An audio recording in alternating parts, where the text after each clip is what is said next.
I was reading a commentator by the name of Guthrie, and he said he and his wife went to a bookstore drinking coffee.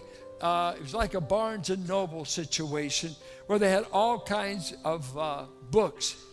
And he said, out of curiosity, he wanted to see what was on the bookshelf that dealt with the subject of angels. He said he was amazed to find 85 titles dealing with angels. Some of you might be reading them. Ask Your Angel. That's one of them. Angelic Voices. There you go. Angelic Healing.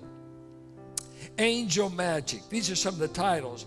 Autobiography of an Angel. Isn't that interesting? An angel wrote a book. Meditating with the Angels. And then, of course, TV, Touched by an Angel. I've met a lot of folks that are touched. But I'm not sure of who touched them. They've got a magazine called Angel Times. And it's recounting the numerous modern attacks with angels. New Age is full of angelic worship and wonder. And let's talk about angels. Where did they come from? They were created directly by God. They are not a race. They're not procreated. They were individually created by God. There are millions upon millions of spirit beings called angels. They have intellect. They have will. I assume they have emotion. They are able to travel at incredible speed. They can assume a body, like in Genesis 18. They show up to Abraham appearing in a body. Now, what's interesting, out of all, in this order of spirit beings, there's ranks. There's archangels, which means chief angel. Michael, Gabriel. We see angels that are overseeing countries in Daniel, actually overseeing particular regions. And you read that in Daniel 7, Daniel 9, Daniel 11. Notice there is one called the anointed cherub. Notice that. If I put I am, cherubim, the I am in the Hebrew is plural.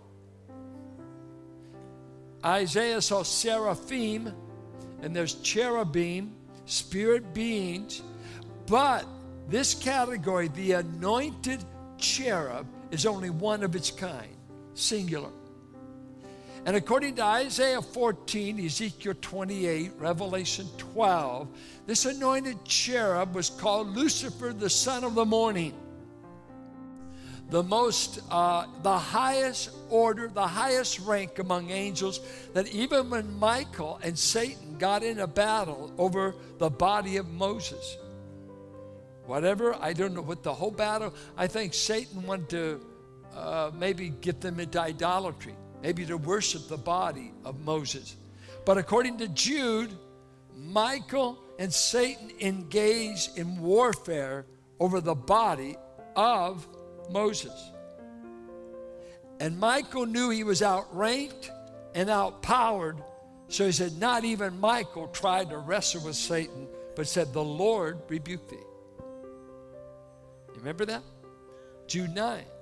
He acknowledged the ranking, thrones, dominions, principalities, powers, seraphim, cherubim, one anointed. Now, according to Isaiah, this anointed one, who was the head over all spirit beings, he said he covered the entrance to the throne of God.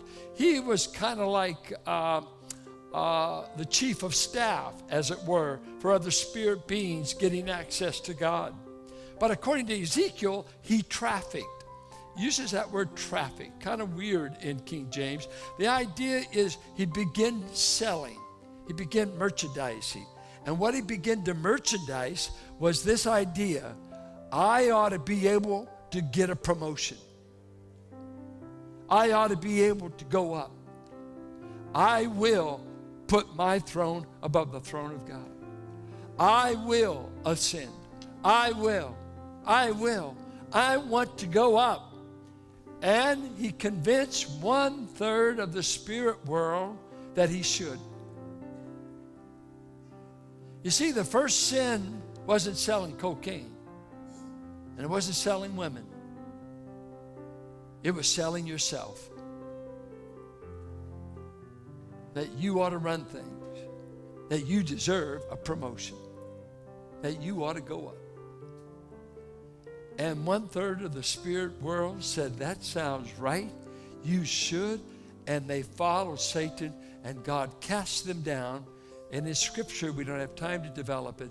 There's 5 times they're cast down in Scripture. 5 steps down. He said 5 times I want to go up. God has 5 steps of putting him down until he winds up in the lake of fire. Cast him out of heaven. Locked him into the air. It's going to cast him to the earth in the tribulation. Eventually bind him for 1,000 years. And finally put him in the lake of fire forever. When you want to go above God, you're going to go down. So spirit beings are all over. According to Ephesians 3:10, spirit beings are probably in attendance in this service. He said in Ephesians that they observe the church to see the manifold grace of God. Spirit beings are in this room. I don't know how many fallen spirit beings might be here, but I do think they go to church. In Revelation, they had a synagogue that demons control. The synagogue of Satan. The devil's always in the religion business.